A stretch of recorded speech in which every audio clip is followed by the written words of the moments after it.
Welcome to Washington Today on C-SPAN Radio for Friday, December 20th, 2024. The House passes a bill that will prevent a government shutdown at midnight tonight. Speaker Mike Johnson saying that Republicans agreed on another proposal to fund the federal government for 3 more months, also provide supplemental aid for farmers and victims of natural disasters. The new version does not include raising the nation's debt ceiling, which President-elect Donald Trump has been calling for. Final vote in the House included Democratic votes because it was more than the 2/3 needed to pass it under the rules they used. Also today, President Joe Biden and First Lady Jill Biden visit Children's National Hospital in Washington, D.C., meeting with patients and their families ahead of the holidays. Top U.S. officials meet with Syria's new leaders following the fall of the Assad regime, talking about formation of a new Syrian government and finding Americans missing in Syria, including journalist Austin Tice, abducted 12 years ago. And U.S. Space Force celebrates its 5th anniversary. TheHill.com writes the House approved legislation to avert a government shutdown hours before the deadline on Friday, sending the bill to the Senate for consideration after a whirlwind week on Capitol Hill. The chamber voted 366 to 34 with 1 present in support of the legislation, clearing the 2/3 threshold needed for passage since the GOP leadership brought the bill to the floor under the fast-track suspension of the rules process. The Senate Minority Whip John Thune, Republican of South Dakota, told reporters that the upper chamber could move on the continuing resolution on Friday. Lawmakers are staring down a midnight deadline.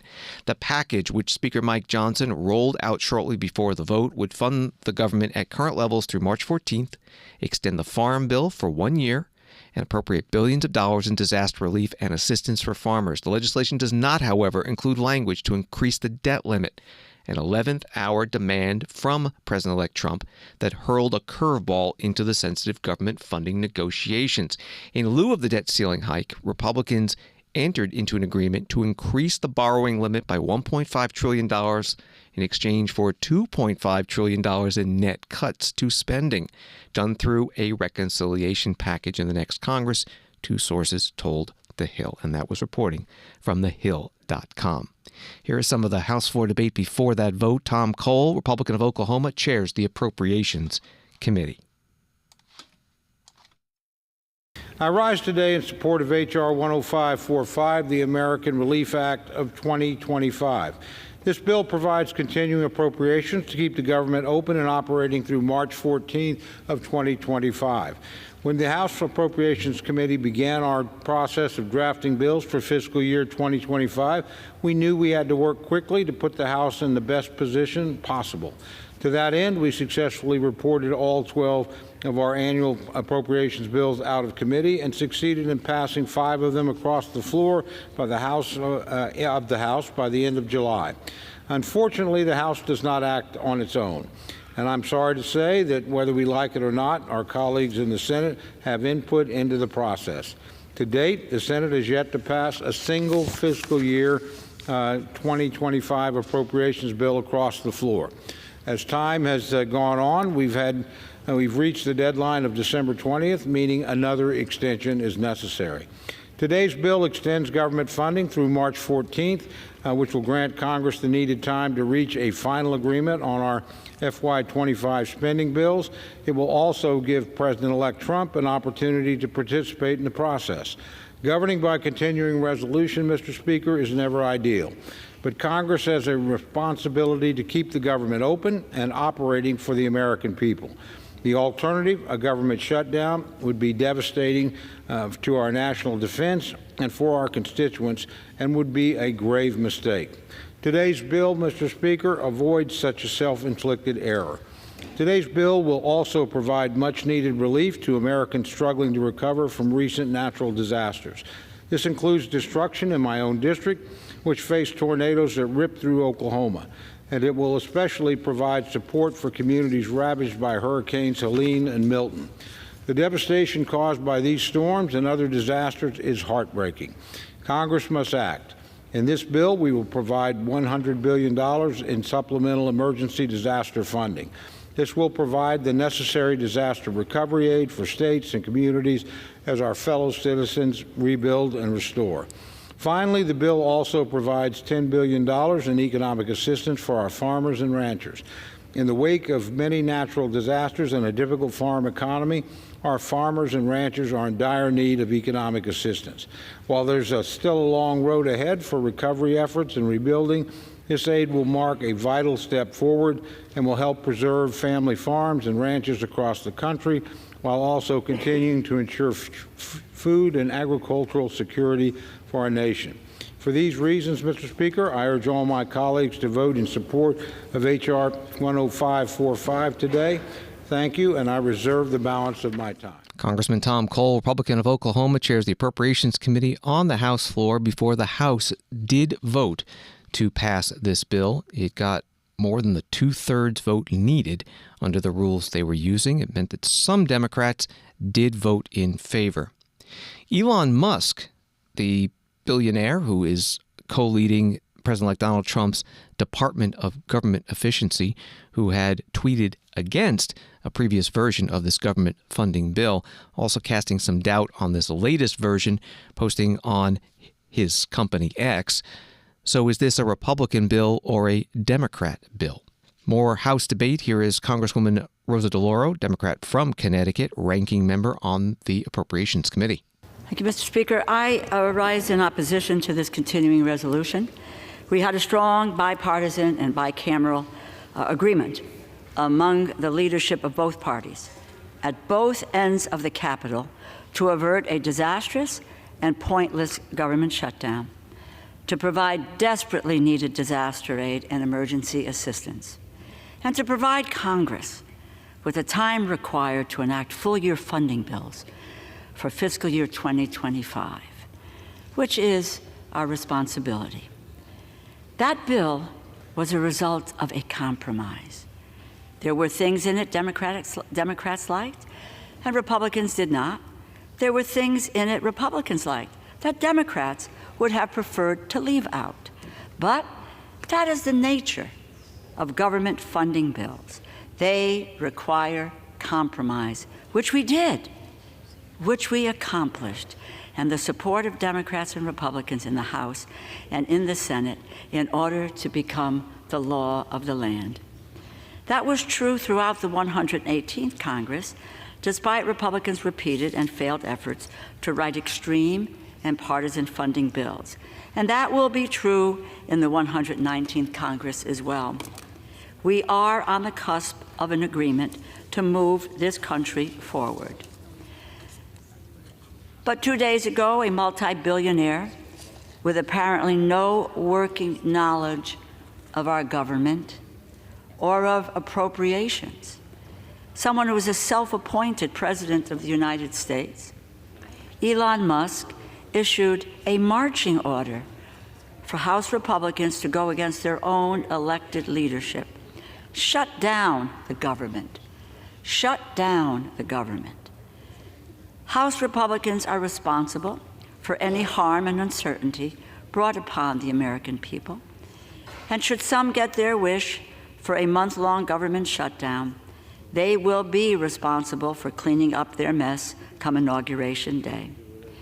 Indeed, we are in completely unprecedented times when someone who has no knowledge of government, who has no knowledge of an appropriations process, who is external to the House of Representatives, can make his weight felt here in turning what was a bill that was on its way, a bipartisan bill, a bicameral bill, was on its way to achieving its goal of keeping the U.S. government open. And the goal, actually, is providing services to American citizens, to working families, middle-class families, vulnerable families, where our responsibility lies. Congresswoman Rosa DeLauro, Democrat from Connecticut, ranking member on the Appropriations Committee on the House floor. Debate on this latest version of government funding. It did pass. The vote was 366 to 34 with one voting present. That would be Jasmine Crockett, Democrat of Texas.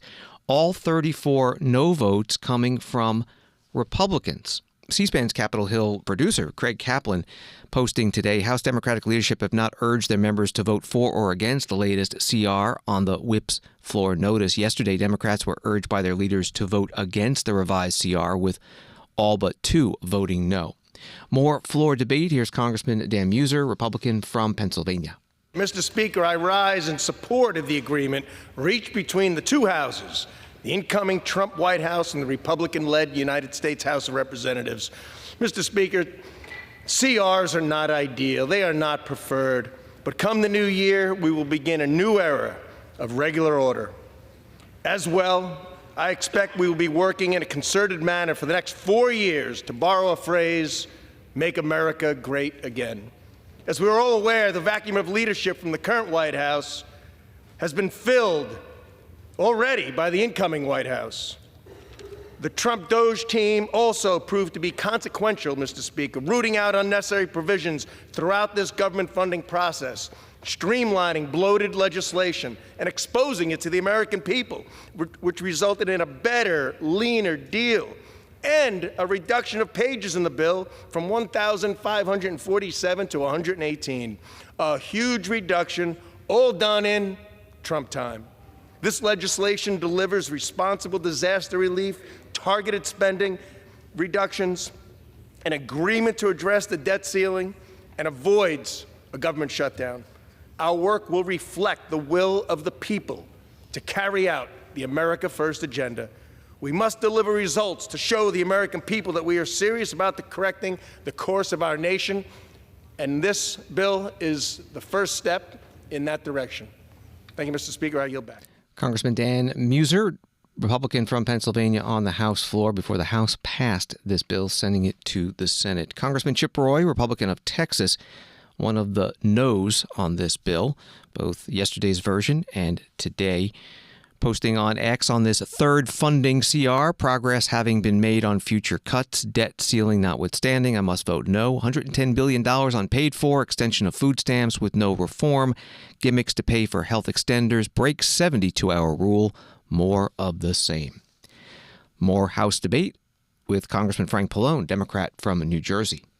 I heard my colleague on the Republican side talk about the reduction in the number of pages in the bill. But what I want to point out is by reducing the number of pages, that's not the issue. They've reduced the help for the American people that's in this bill. That's what the Republicans have done.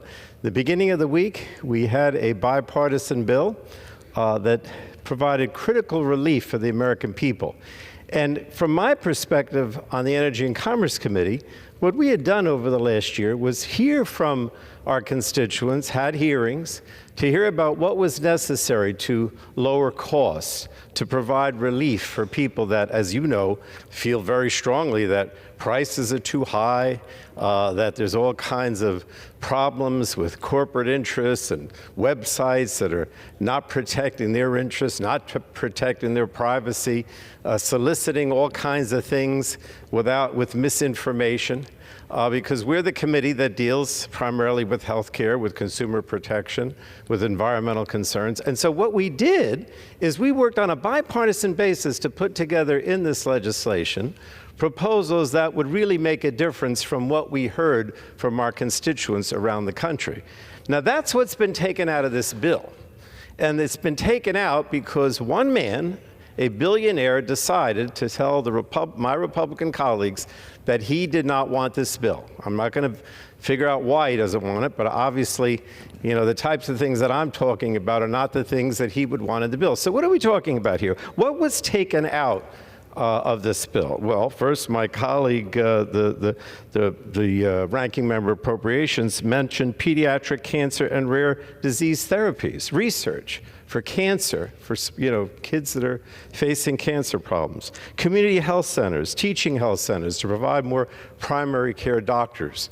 Those were extended for 2 years and then for 5 years with more funding for that purpose.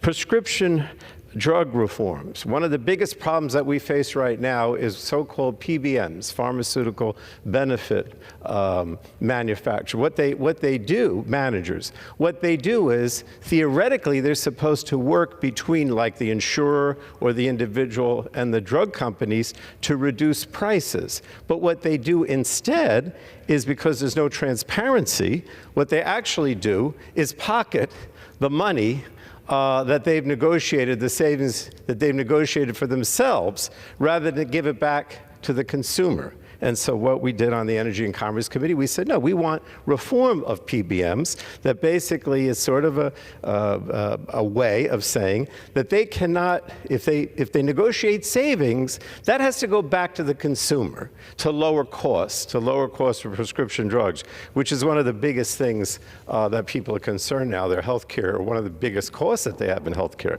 So these are the types of things that have been taken out of this bill. Ben, the gentleman's time has expired. I would be happy to give the gentleman another 30 seconds, another minute if he needs it. Okay. These are the types of things that have been taken out of this bill. Health care protections, consumer protections, environmental protections, safety protections. These are the types of things that have been taken out of this bill because some billionaire, richest man on earth, decided that he didn't want those things. This has now become a bill that has taken out anything that is important, essentially, for consumer or health protection or for relief to lower costs for the American people. And thank you. I yield back. Congressman Frank Pallone, Democrat from New Jersey, on the House floor before the House went on and passed this latest version of temporary government funding extension to prevent a government shutdown midnight tonight. Associated Press writes, with hours to go before the midnight government shutdown, the House approved a new plan from House Speaker Mike Johnson that would temporarily fund federal operations and disaster aid, but dropped President-elect Donald Trump's demands for a debt limit increase into the new year. The vote in the House was 366 to 34, more than the two-thirds needed under the procedures they were using. All 34 no votes came from Republicans. The one present vote, Jasmine Crockett, Democrat from Texas. And after the House passed that, sending it over to the Senate, Speaker Mike Johnson, Republican from Louisiana, held a brief news conference. Well, good evening, everybody. We are really grateful that tonight, in bipartisan fashion, with overwhelming majority of votes, we passed the American Relief Act of 2025. This is a very important piece of legislation. It funds the government, of course, until March of 2025. That was a big priority for us. This is America First legislation because it allows us to be set up to deliver for the American people. In January, we will make a sea change in Washington. President Trump will return to D.C. and to the White House, and we will have Republican control of the Senate and the House. Things are going to be very different around here. This was a necessary step to bridge the gap, to put us into that moment where we can put our fingerprints on the final decisions on spending for 2025. We also, in this bill, as you know, took care of Americans who desperately needed and deserved the assistance. We had a record hurricane season. Hurricanes Helene and Milton, in particular, did dramatic damage across at least 6 states. The Carolinas, the Virginia, from Florida, Tennessee, all the way through. And they have been waiting for the federal government to assist. We did that tonight in this bill. We also took care of our farmers, many of whom are on the brink of collapse because of Bidenomics, frankly, because the inflationary cost of their inputs and the inability they have right now to get loans from the banks and the lenders to put their crops in the ground, to put the seeds in the ground in the spring. So we had to take care of that, and we did. We are excited about this outcome tonight. We're grateful that everyone stood together to do the right thing. And having gotten this done now as the last order of business for the year, we are set up for a big and important new start in January. We can't wait to get to that point. We encourage swift passage in the Senate now. They need to do their job, as the House just did. We will all go home. I want to wish everybody a Merry Christmas, Happy Hanukkah, Happy Holidays, and a Happy New Year, because I hope not to see you until we get back after that. I was in constant contact with President Trump throughout this process, spoke with him most recently about 45 minutes ago. He knew exactly what we were doing and why, and this is a good outcome for the country. I think he certainly is happy about this outcome as well. Elon Musk and I talked within about an hour ago and we talked about the extraordinary challenges of this job. And I said, hey, you want to be Speaker of the House? I don't know. He said, this may be the hardest job in the world. I think it is. But we're going to get through this. We are going to unify this country, and we are going to bring the America First agenda to the people beginning in January. We cannot wait to get started. I hope you all have a great holiday. Do you still want to be Speaker, Mr. Johnson? How will this be different? Merry Christmas, Mr. Speaker. House Speaker Mike Johnson, Republican from Louisiana, speaking to reporters just outside the U.S. House chamber after the House passed this temporary government funding extension bill. The White House Press Secretary Karine Jean-Pierre putting out a statement about this new bill that reads, a government shutdown heading into the holidays would mean service members and air traffic controllers go to work without pay. Essential government services for hardworking Americans would be paused, and economic disruption would occur. Following an order by President-elect Trump yesterday, Republicans walked away from a bipartisan deal and threatened to shut down the government at the 11th hour in order to pave the way to provide tax breaks for billionaires. This revised legislation does not do that. While it does not include everything we sought, it includes disaster relief and the president requested for the communities recovering from the storm, eliminates the accelerated pathway to a tax cut for billionaires, and would ensure that the government can continue to operate at full capacity. President Biden supports moving this legislation forward and ensuring that the vital services the government provides for hardworking Americans, from issuing Social Security checks to processing benefits for veterans, can continue, as well as to grant assistance for communities that were impacted by devastating hurricanes. That's the full statement from the White House Press Secretary Karine Jean-Pierre. Earlier today, before this revised bill was unveiled, when it was uncertain whether there would be another bill, the Press Secretary Karine Jean-Pierre held a news conference and got a couple of questions, including why President Biden has not made a statement during what's been happening this week with government funding.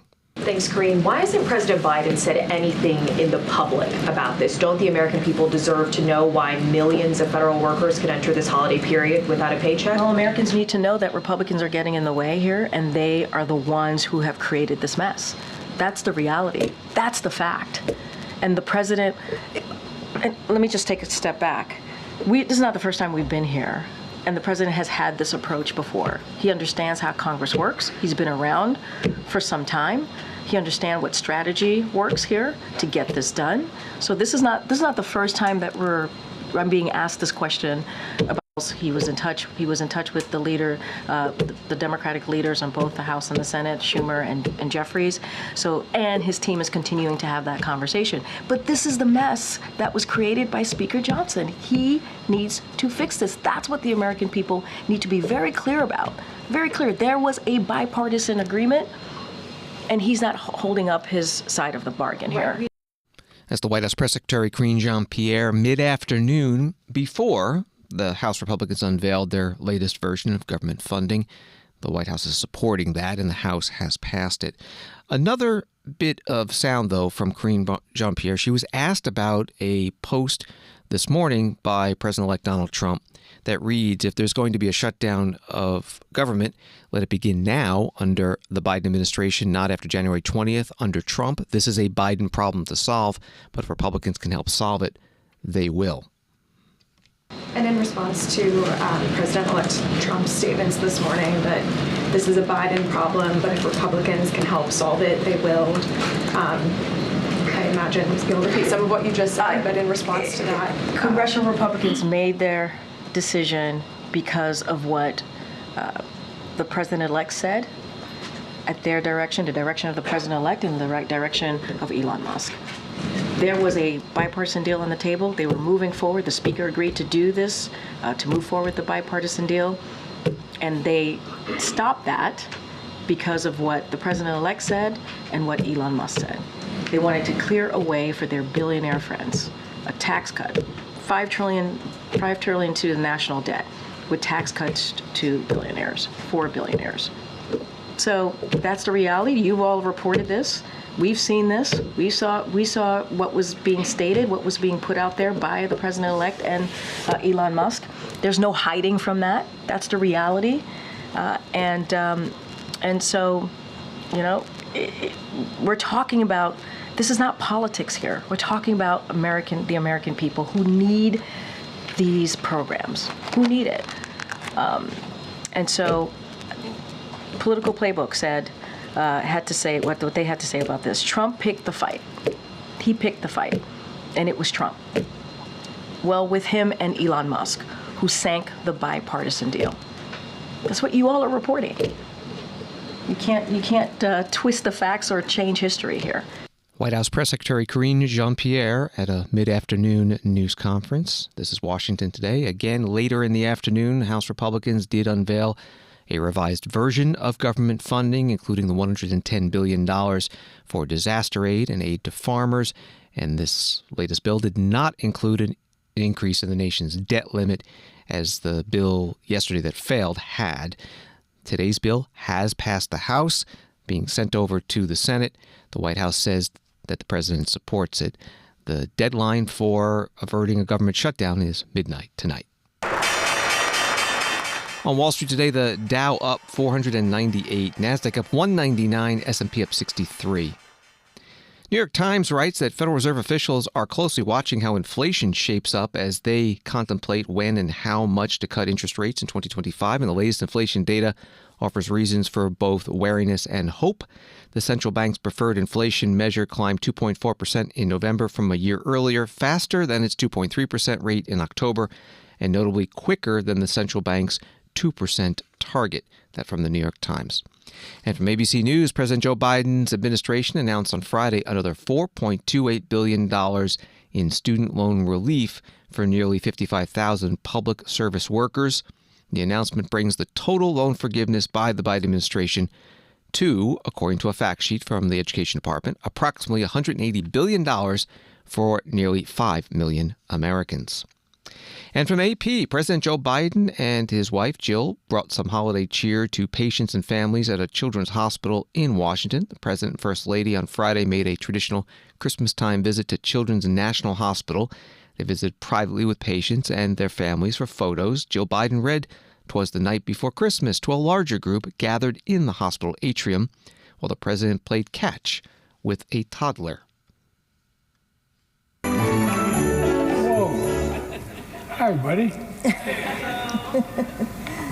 All right. Let him go. He can do what he wants. Okay, so do most of you know this story, The Night Before Christmas? Yes? Some people are saying no. Okay, well, this is the first time that you'll hear it, I guess. All right. This is a classic. 'Twas the night before Christmas, and all through the house not a creature was stirring, not even a mouse. The stockings were hung by the chimney with care, in hopes that St. Nicholas soon would be there. First Lady Jill Biden sitting beside President Joe Biden at National Children's Hospital, and Jill Biden went on to read the entire story, and then at the end, President Biden had a message. Folks, you know, this is a tough time to be here. But it's going to get better. We've been here Christmas time. We've been here as patients as well. And so keep the hope. These guys are going to take care of everything. You got a future president. There's a president right there, right? Yes. So anyway, you're in our prayers, you're in our thoughts, and thank you for letting us join you. Yeah, good. You want to say something? Uh-oh.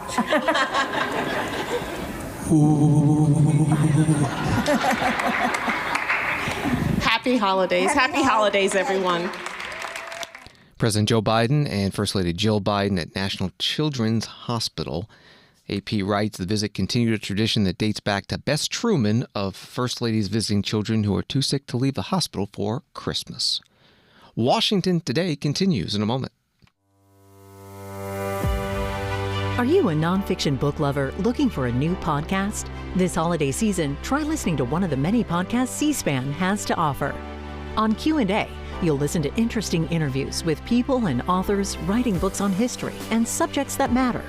Learn something new on Book Notes Plus through conversations with nonfiction authors and historians. Afterwards brings together best-selling nonfiction authors with influential interviewers for wide-ranging, hour-long conversations. And on About Books, we talk about the business of books with news and interviews about the publishing industry and nonfiction authors. Find all of our podcasts by downloading the free C-SPAN Now app or wherever you get your podcasts. WCSB-FM, Washington. Welcome back to Washington Today, available as a podcast on the C-SPAN Now mobile app. It's free and wherever you listen to podcasts. Story from Al Arabiya. Senior U.S. officials met with the head of Hayat Tahrir al-Sham, HTS, on Friday during their first trip to Syria since the fall of the Assad regime last week. Officials familiar with the meeting told Al Arabiya English. One official said a press conference was canceled due to security concerns. Assistant Secretary of State for Near Eastern Affairs Barbara Leaf, Special Presidential Envoy for Hostage Affairs Ambassador Roger Carstens, and NEA Senior Advisor Daniel Rubinstein were part of the first American diplomats to visit since Assad fled Damascus. This came up at today's White House briefing in Washington with Press Secretary Karine Jean-Pierre. Does the administration have any updates on the whereabouts of Austin Tice compared to last week? Yeah, don't have any updates to share. Obviously, it is a priority for this president to get Austin home. That is something that certainly we want to see. I will speak to Assistant Secretary Barbara Leaf and Ambassador Roger Carstens traveled to Damascus, Syria, to engage with the Syrian people, including members of civil society activists and other Syrians about their vision for the future of their country and how the United States can help support them. They also met with representatives of the interim authorities to discuss transition principles shared by the United States and regional partners. In their meetings, to your question, they stressed the immense importance of finding missing U.S. citizens, including Austin Tice, and bringing them home. So that continues to be a priority. Any specifics about that meeting, I would refer you to the State Department. I know at 12:30, the two State Department officials held a on-the-record press conference, so I would refer you to that press conference that they had. It might still be going, but they certainly were able to talk in more details and take questions about this. And again, they touched on Austin Tice and this, and more broadly, obviously, bringing U.S. citizens home. White House Press Secretary Karine Jean-Pierre at her news conference at the White House in Washington, D.C., referring to Austin Tice, the U.S. journalist who was abducted in Syria 12 years ago. From Reuters, large-scale returns of refugees to Syria could overwhelm the country and even stoke conflict following the toppling of President Bashar al-Assad, the head of the United Nations Migration Agency, said on Friday. The UN Refugee Agency has estimated that 1 million people will return to Syria in the first 6 months of 2025. Some European countries have already frozen asylum applications for Syrians. Reporting from Reuters, Amy Pope is the Director General of the International Organization for Migration at the UN. She spoke at a news conference in Geneva after a trip to Syria. I saw is basically that it's a country at a crossroads. It's a country that has been deeply affected by the conflict over the last several years, but also it's a country where there's a sense of hope and optimism, a sense of opportunity, a sense of excitement and energy about what's to come. Now, we know that the situation on the ground is one that is daunting, to say the least. There are 16 million people who we know have humanitarian needs already. More than 6 million have left the country since the conflict began, and 7.2 million are displaced across its borders. What we expect is that the returns will happen on a much, much larger scale than we've seen. And our goal here is to make sure that when people return, they return to a place of stability. They return to a place where they can find a home, where they can find a place to live, and where they're not then forced to move repeatedly. What we know is that across the country, infrastructure has been destroyed. Hospitals, schools, community centers, basic infrastructure that we would all rely on if we're expecting to go home. We know Aleppo was all but destroyed during the conflict between 2012 to 2016, and 2 million people are leaving the city or have left that city. We also are seeing, and I know we'll hear from some of our colleagues from the UN family later today, the humanitarian needs range from the most basic, things like shelter, water, hygiene, sanitation, to a much more complex task of rebuilding the country. I've also heard from many Syrians that I've spoken to and my colleagues have spoken to, there is a desire for people to go home. There is interest in going back to where people have come from. But what we see on the ground is that if there are overwhelming numbers of people who go home now into what is an incredibly fragile situation, it will overwhelm the country and it could risk greater, more destructive impact on a very fragile peace process.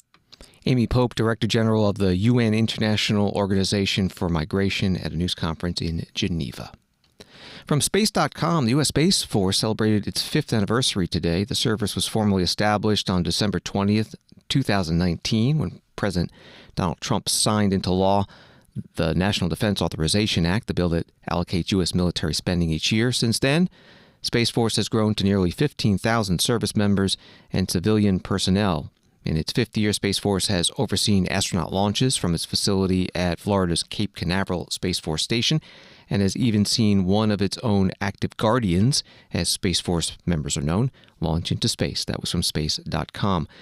Congressman Mike Rogers, Republican from Alabama, Armed Services Committee Chair, marked Space Force's 5th anniversary on Tuesday at CSIS, the Center for Strategic and International Studies in Washington. As I reflect back on this new service and how it came about, I think about that 2017 Space Symposium, where I stood at a podium like this and laid out the case for why we needed a Space Force. And I know many of you were there that day. You thought I was smoking marijuana, didn't you? It's legal in Colorado. But in that speech, I talked about many of the problems the space mission was experiencing at that point in time. Problems with promotion rates, acquisition programs, budgets, and decision-making for space-related personnel and assets. I presented an org chart on space, which became known by many as the kudzu chart. It depicted bureaucratically mismatched lines and authority, responsibility, and accountability. This was all happening at a time when our reliance on space and on the threats to our space systems were growing rapidly, as was a budding commercial space ecosystem. So where are we today? The trends we saw then have significantly accelerated. There has been a roughly 400% increase in the number of satellites, driven primarily by the commercial sector. Tens of billions of dollars of private investment are fueling bold innovation. And the fabric of space is extending deeper into the joint force as well as our daily lives. I believe we are entering a new Apollo-like era for space, and I'm excited about the future. But I'm also concerned. China and Russia have not been idle during this period of time. Russia's invasion of Ukraine started with cyber attacks on commercial space ground infrastructure. This was followed by persistent GPS jamming, demonstrating what many of us had warned about for years. The future conflicts will extend into space. No adversary understands this better than China. China has continued an unprecedented run to deploy systems on orbit designed to remove our space advantages. They will also enable the Chinese military to track and target our joint force. General Saltzman recently described this pace of Chinese activity as mind-boggling, and they show no sign of slowing down anytime in the near future. So, Space Force has its work cut out for it, but they're not going alone. Congress will be a partner. We will continue providing policies and resources to ensure the U.S. is leading and strengthening our posture in space. Congressman Mike Rogers, Republican from Alabama, chair of the Armed Services Committee at CSIS in Washington, D.C. on Tuesday at a program on Space Force's 5th anniversary, which is today. During Christmas week, C-SPAN will be airing a series of interviews with departing members of Congress. We'll talk with Republicans, Democrats, Independents in the House and the Senate, including committee chairs, about their careers, key legislative accomplishments in the state of Congress and American politics. They're leaving either because they were defeated or because they're retiring. One of them is Congresswoman Cathy McMorris Rodgers, Republican of Washington State, leaving after 10 years, didn't run for re-election. One of the questions we asked her, what's your proudest moment? That's really been a highlight of my time in Congress, to chair the Energy and Commerce Committee. It took me several Congresses actually to even get on the committee, and I didn't think I would ever stay long enough to be the chair. It's a great committee for Eastern Washington, addressing many issues that are important to the people that I represent. It's a committee that's been around since the beginning. It's a highly regarded committee.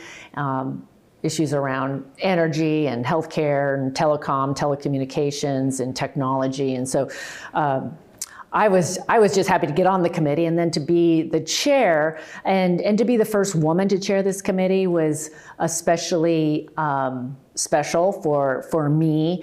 And I'm really proud of the work that we've been able to do in the 118th Congress. Congresswoman Cathy McMorris Rodgers, Republican from Washington State, part of a C-SPAN interview, which is part of our series of interviews with House members and senators who are not returning for the 119th Congress. We'll air these interviews and some of their farewell speeches on the House and Senate floor Christmas week on C-SPAN radio and television. You can find the full schedule at cspan.org. And thanks for listening to Washington Today. Remember, you can get all of C-SPAN's programs on the free C-SPAN Now mobile app and at cspan.org. It's also where you can find this program as a podcast. Washington Today is also available on YouTube. Just search Washington Today. And for more on the stories shaping Washington every day, sign up for our daily newsletter Word for Word. Subscribe at cspan.org/connect. Have a good night and weekend.